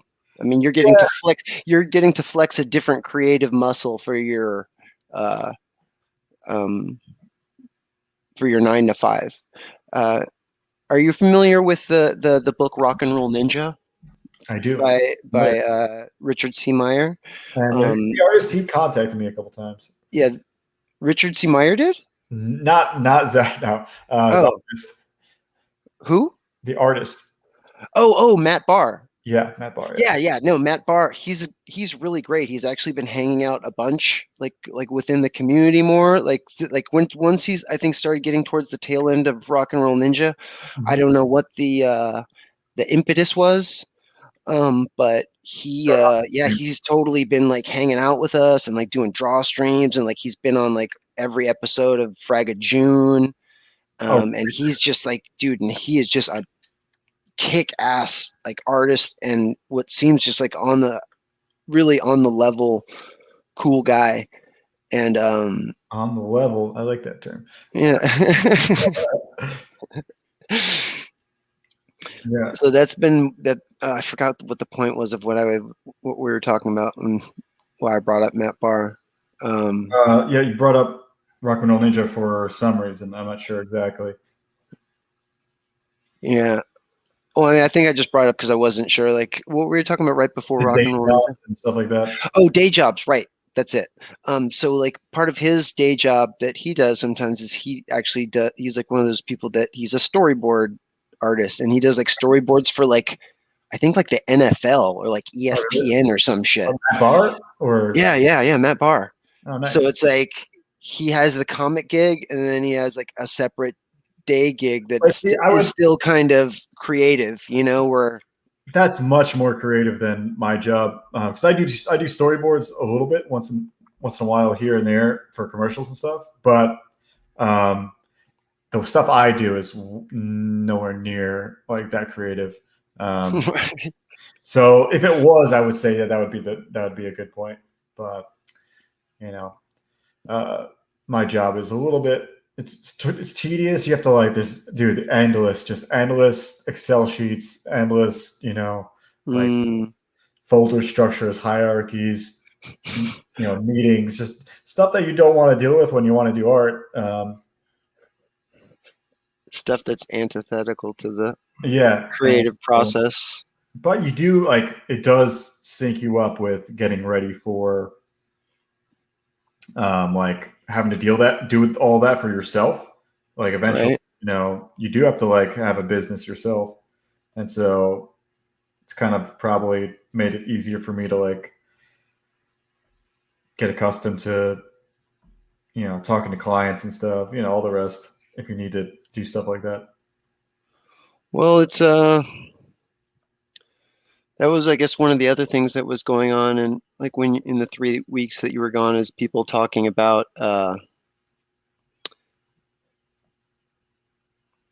artists actually taking on too much work or not fulfilling their shit, like, and how much of a problem like that can be, because it's like if a lot of artists are really talented, but they're not necessarily very business savvy, and then they take on too much, and then they can't fulfill the shit that they've actually collected money on. What are you giggling about? Joe, the Illuminati. It says I'm Illuminati. So if anyone guess what I'm doing here? You're a Freemason? Yeah. I don't mean on this earth or in my club. On the page, this is no. Well, you've split these boxes so that you can, like I said, you can make something that's identically sized properly in perspective. Somewhat. What I'm doing here is you make one of these layers for when you storyboard. This is the mathematics of your thirds. So, and it's a little weird because I'm not using the bleed. I'm using the border of the page, so it might be a little off. But this is how you find your thirds if you want to do it like, as Jeremy or Miriam would say, the technical way to do it. But what I usually do if I'm doing storyboards is I'll make this once. That way I have a perfect rule of thirds for whatever size, whatever I'm using. And so wait, is that just for one square, or are there 4 squares there? I haven't finished it, so let's draw the other 2 verticals. Oops. Yeah. So nice eraser. There we are. It's the square and compass of the Freemasonry. I told you, Matt Fowler. Like, I know what's going on here. Yeah, you know what? This is all a bunch of Freemasonry. You know what the symbols are. So you can see it now where the rule of thirds are. Like, there's one here. So those would be your thirds, but obviously mine are off a little bit. but it gives me the idea for the whole page. You know what I mean? Because it's Yeah. not exactly the same because I haven't gone to the bleed. Like the actual marks for the corners are inset, so it's not actually working the way it should. But I can scale it in, which is what I'll do. But this is what a lot of storyboard artists do. They'll find the exact grid for because we work in different ratios. Like camera ratios and stuff. Camera ratios. So, the rule of thirds are going to be a little different. Let's go here. So right there, you're just dealing with one consistent shot, and you've broken up your It's just you're just your field of view in a perfect 9 square grid. Pretty much a 9 square grid, but you're setting it up where you want to find these focal points. So these are the rule of thirds, right? So these little marks here, this is where I want my focal points to be on the page. And I would say it's kind of a little bit different because we're working double page spread and this is dead area. That's the problem. The problem is with the double page spread, right in the middle is hard to get around. No, and it's another thing because like I had never done and still like haven't actually, it's not printed or anything yet, but I'd never thought about doing a composition for a wraparound comic book cover. And if you're going to have a main character on the front of the cover, you actually have to have them facing away from the spine for it to work. Like you would never have your main character facing into the spine of a book, Right. But then when you fold it out as a double page spread, it breaks the rules that you should be having. Like you should never have a character looking outside to the outside of the edge of a canvas. Like Right. the character should be looking inwards towards whatever the focal point is. So it's a really kind of weird thing to get around that you usually don't have to think about as an artist. Like it's like, well, what does this look like busted in half? Now what does it look like folded out this way, where the main picture is now facing the opposite direction of where you normally would want to compose? Right. It's a trip. It is. It's I haven't done that many of them, but I've done enough where I recognize the struggle. Yeah, well, because like that's somebody pointed out, they're like, why do you have your characters facing to the outside of the canvas? Like, and I was like, it's you can't face them to the inside of the spine because it would look bonkers weird. Like like kind of weird. For sure. I think there's there's a way to work it depending on I've seen it where you have two elements like that are both breaking in on the main fold out part, and then when you fold it out, you basically just get the rest of the picture. Like the one that I think of like off the top of my head is Kelsey Shannon did one like for samurais and dinosaurs, where it's like a perfect profile picture and you see this samurai standing there and this dinosaur like going like roar, and then when you fold it back out you see the rest of the dinosaur and more dinosaurs. So if you have two elements that are already facing in, it's then easier to fill out the rest of that thing. Right. But like when you just have one main character on the front, it can be funky for how they're gonna interact with the rest. It's tough. Yeah, I feel like me and Zaid were talking about that recently. Really? Yeah. But yeah, it's tough. But I've seen a few, depending on the scenario, you might get sometimes subject matter can help you out. Right. But, or, environment or something. Fun times, always fun times. I'm trying to figure out. It's just interesting how comic books as a medium really has like a different set of rules than a lot of other artistic forms, rules, and then like other, like, I don't know if you want to call them rules, but like or maybe conventions that lets you break other rules that other shit doesn't let you like break. I mean, like just panels, because like your TV can't change shape. Like when you go to a gallery, like most of everything's like rectangle, like that. You don't see like weird paintings that are like in like weird, exactly. shapes that like Todd McFarlane would like do a Spider-Man panel in, or a Spawn panel, Yeah. Or even Joe Catapano shaped panels. Like you don't usually get those like in gallery work. No, I feel like comics in a gallery would be the best and worst thing ever. But I do want to see some of that in galleries, though. I think it's our. It's almost like a little pretentious, but we are worth. It is art. You know what I mean? We're worth it to have some of that in our space, in that space. You know, but. Ooh, yeah, that's nice. Yeah, I wonder what I'm gonna do here. That's killer. Like I like that already. Like honestly, I like this downward angle, like Yeah, from bottom from left going down to right, because it feels like there's more power happening now than that yeah. rounded one you were doing. And I recognize that. I was like, dude, I may even bring him higher because like I'm seeing the focal point here, but the second guy needs to have his fist right around that area. So I'm like, if I make this, I could even tilt it more. We'll see if I have to tilt it more or not. Um, we'll see. But yeah, I think it's odd because I have with all these movements, I have to plan on two bodies as one composition. So it's weird. I'm like, okay, uh, the first guy is going to be this guy is kind of like you don't get to see much of him because he's going to be so right next to the vanishing point. But this guy you get to see more filled out, so you might get to get the whole point by looking at both of them. You know. Um, so I just don't know.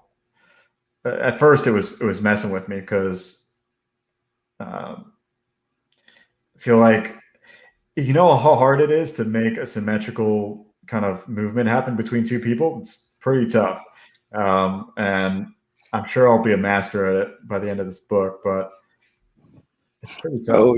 Oh, having two people doing the exact same movement in two different. And Yeah, it's like a study. It's like you studying. yeah, totally. It really is. Like I didn't even think about it. Like especially if you need panels where they're doing it. Yeah, exactly There's in synchronization. Yeah. for all you guys out there. What's up? Hail the chat between Phil and good stuff comics gear. Good to have you on board. But the crazy part about doing stuff like this, where we're doing two different bodies and doing the same thing, there's no room for error. Like, well, it's not. There's no room for you to like fake it a little bit. Like people know, like, oh, this guy is supposed to be doing the exact thing that guy is supposed to be doing. Um, so there's no room for you to be like, oh, there's interpretation here, or Right. a lot of times you're able to mess it. Thankfully, in this shot, they're shooting out fire, so I'll be able to like hide some of the. Well, that I mean, and you could always also that would be one of the things you could use as a storytelling element where he's not in sync, so you'd actually draw him in a slightly different position where he's doing it maybe wrong.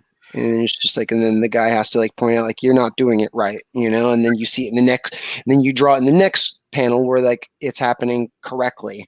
And you're like, oh, okay, like look, now they're in sync, like to train the reader that like, oh, when they're both doing the same shit at the same time, that it's like something powerful and dope. Right. And I'm sure that's going to be coming. This first chapter, this introductory chapter, is like we have to show the viewer what it is. Like, you know what I mean? Like it's pretty much that. It's like the money shot. It's like the first time you get to see some supernatural. This is the first page you get to see some supernatural stuff where people actually can shoot fire out of their hands in the story. And so once they get that, then I'm sure he'll explain how this all happens. But for now, you're just like, oh, these guys do weird martial arts, but shoot fire. So Firebending. fire. Everyone's gonna say it. So Huh? I said everyone's gonna say it. So Oh yeah, for sure. firebending. And I think I Yeah. don't know how much of an influence that story is. When he brought it up, he's the guy that the writer was like, you can pretty much call this some sort of mixture of Avatar and something else. So it's like, all right, cool. I don't mind. Like, obviously, my book is like not a ripoff of Akira. It's more like what I would want to see if some Atomo got back into stuff like this. So Yeah, well, yeah, I wouldn't call your book a rip off Akira book. I would just say it's a in the same way that you can have a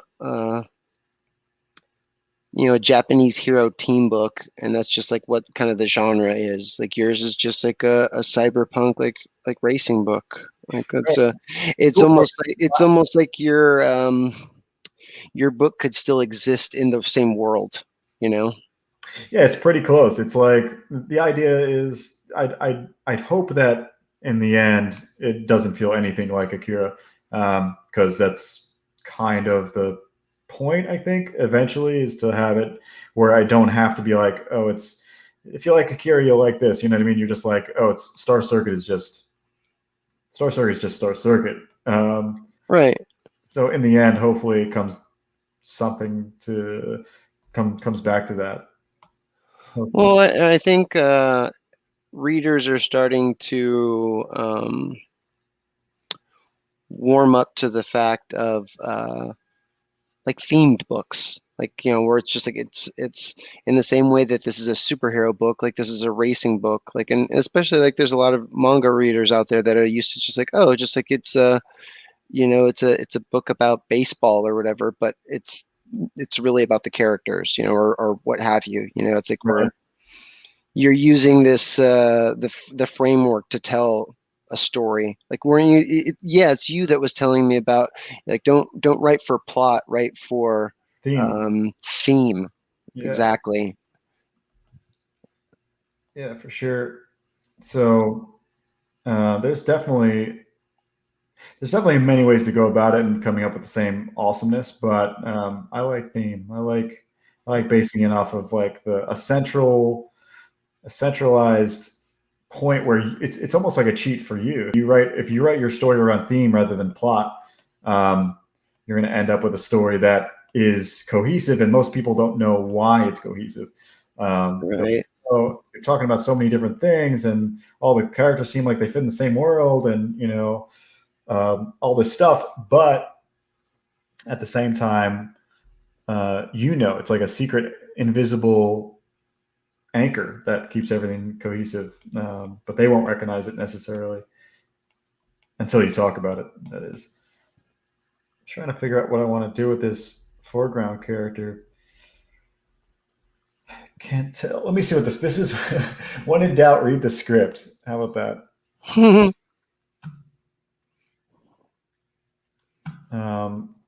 Description says. Yeah, Dojo, I think that's something that they actually would, that some artists, at least the artists that like kind of maybe cared enough, would do with stuff like with Batman and Robin per se. Like when sometimes you'd see Batman and Robin pulling off a similar move, but Robins were a little less crisp, maybe didn't quite seem as powerful as the one that Batman was doing, but you could tell that they were doing the same shit, obviously, because they trained. What's his question, or what was he saying? He was just saying, he said one of them could be a little less skilled than the other, and their movements not be as crisp, like Oh, okay, like with in the question story. mark. Yeah. Yeah. Yeah, it's more like, well, the problem here is that like I think in the Maybe story, not. I mean, maybe not this panel per se, but right?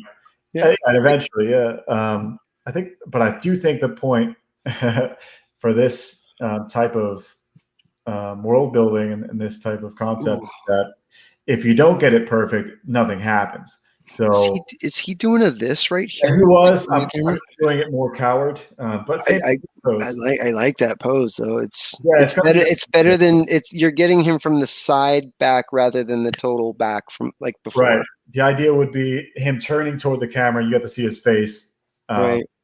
cowering. Yeah. So that's the idea here. I just want him to be more like hunched over instead of standing up. Right. So, and this is how this is kind of how my mentor Freddie Williams draws. He draws like this.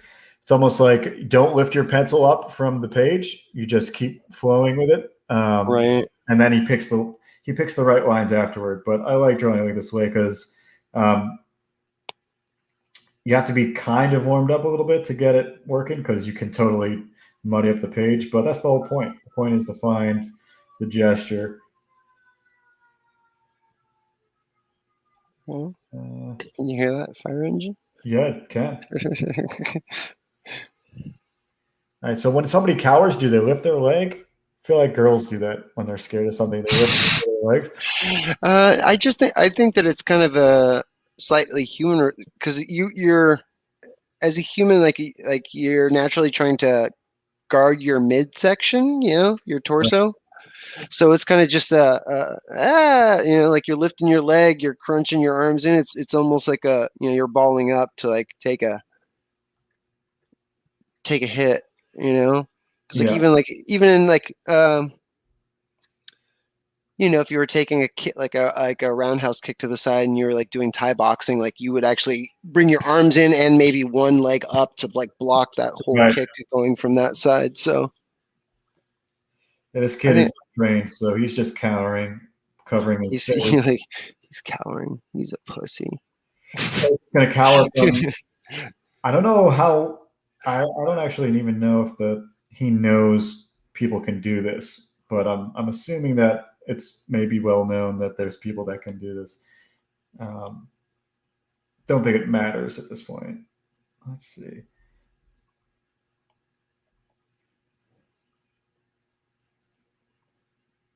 Cowering.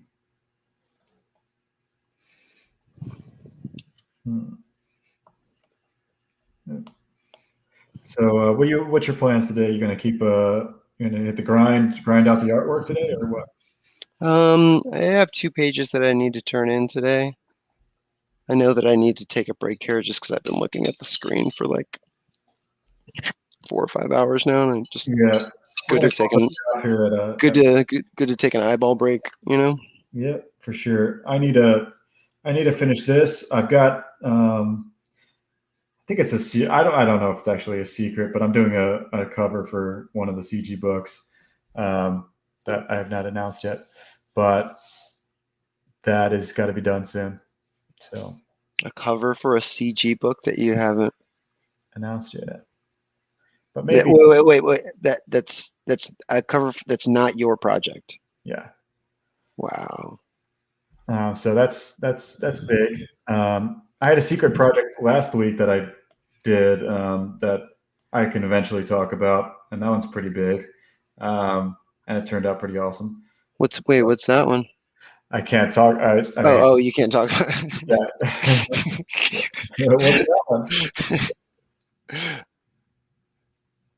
Right on. I'm glad that you got a bunch of secret shit that you can't talk about. That sounds cool.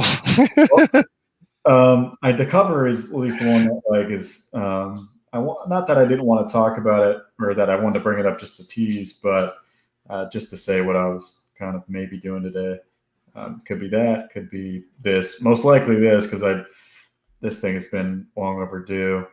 I told them this thing would be done a long time ago. I didn't anticipate how much work it is to move into a new house. You know what I mean? Like I didn't.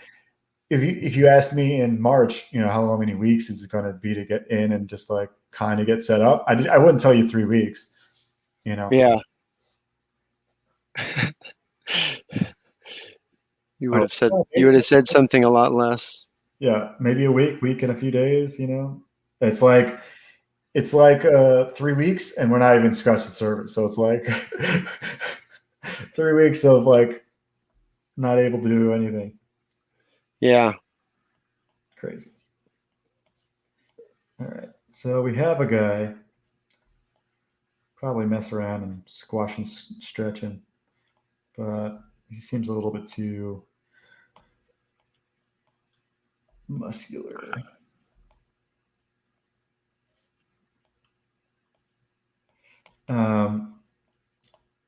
It's been good. It's actually happy to be back and actually on a stream.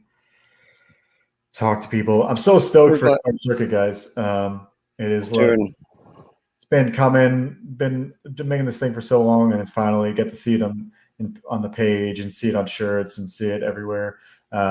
Patches. Yeah, patches, the metal trading cards, all that stuff is fan art. Yeah. So, I mean, that's got to feel pretty cool. Like having people like also on the scene, like making fan art of your characters. I don't know. That seems like it would be kind of surreal for me. Like when I think about that kind of stuff, it's like, wow, other people drawing my shit. That's trippy. It is. It is. You know, like It's kind of surreal, just like everything else. I don't know. Yeah. Well, just like how everybody else, just like everybody else, I don't know how it's perceived. You know what I mean? Does everybody like feel the way I do when somebody does fan art of their or humbles you in a certain way? You're like, I guess it's just surreal all the time. It's forever surreal, but maybe eventually you come to terms with people liking your IP so much that they do fan art. yeah, well, I mean, yeah, it's just surreal, and like every time you see like a new kind of like version, it's got to be just like, oh wow, like somebody actually took time out of their day because they were like so thinking about a character I created that Mhm. they wanted to draw something for it. Like that's just rad. Yeah. Um, Skip Edwards is saying, how does he get the toolbar off the page when he goes to print? I'm assuming that's just like a funny art joke.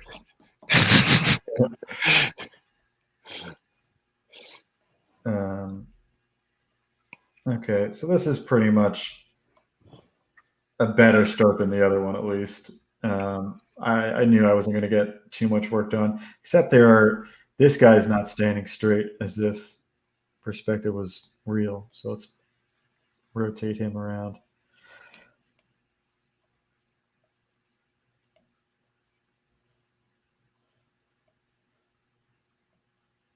No, we're glad to have you back.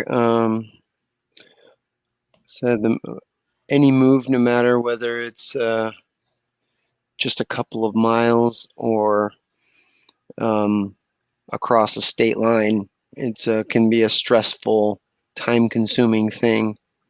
So the fact that you already got things off to the printers, everybody can expect like the book to come, but you're still kind of up to your eyeballs with stuff. Is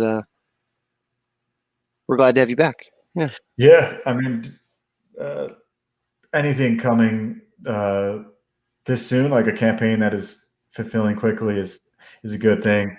And it's not even the quickest one probably out there in CG for a book that was already done. It's actually taken a while, only because, like I said, it happened to line up to me moving. And I think that was maybe the most worrying part of the whole campaign was like the whole time in the back of my head, I was like, oh man, I'm gonna have to move. I don't know exactly how this is gonna line up. Where do I keep all these books if I'm not moved? What happened was this. It wouldn't have been so crazy, but my landlord kind of kicked me out early. We kind of like what I thought was a gentleman's agreement. My old landlord was like, "Yo, you can move out early if you want, if you need to." And I was like, "Cool, I will. Maybe I'll do that." And he was like, "So you're going to confirm that you're going to move out maybe a little early?" I was like, "Yeah, I think I'll do that." And that should have been a cue that he asked me twice for a confirmation, but he counted that as like the day. He was like, it wasn't like a wishy washy. You can move out early if you want. It was, oh, I'm counting on you moving out. I'm putting it on the lease that you're moving out. Don't move out. We're evicting you. So that's what's happened. Like I was. Wow, that's like that's a lot to take in. Yeah. What happened was I pretty much had to renovate the house that I'm in while I was living in this one room. Um, you know, so the 3 weeks that I have not been on literally has been because no, it just wasn't possible. So much stuff was going on. But awesome. Thanks for joining me, everybody. And Yeah, thanks for having me. Good Sunday morning, cup of Joe. heck yeah, I didn't put on any music today because I didn't want to figure out levels and We can at least give the fans a little Vosto on the way out, right? yeah, we totally can do that. Yeah. Not a that's never a bad thing. So everyone out there, Skip says landlord probably saw that it was anti-crack video. Yeah, he totally is. He's pro crack. I'm Shout sure. out to how do I make an S? Shout out to Slovakia, yo. I appreciate you coming by, Miriam. I'm one of the people that will be backing the black and white. I haven't done that yet. I want to back that. I need to back Fiendish. I need to back a couple others, but that's my plans for the week to back those books. Let's put on some Vosto, send us away with style, and it's always a pleasure. I know we don't always have the verbal stylings of Billy on, but it's been real. Joe Catapano's Star Circuit. But yeah, I'll see you guys for Art Bros. I don't know if we have a guest, so if you guys know guests that are available, I was trying to get what's her name from Fiendish. I know I'm blanking, Irene from Fiendish on, but I haven't heard back from her. But if we don't have a guest, we'll be just hanging out, me and Jeremy. So Art Bros on Wednesday, and I'll be on K Manifesto this week as well. So catch you later. Thank you again, Billy. Thanks, Joe. No problem. Peace. Once it goes.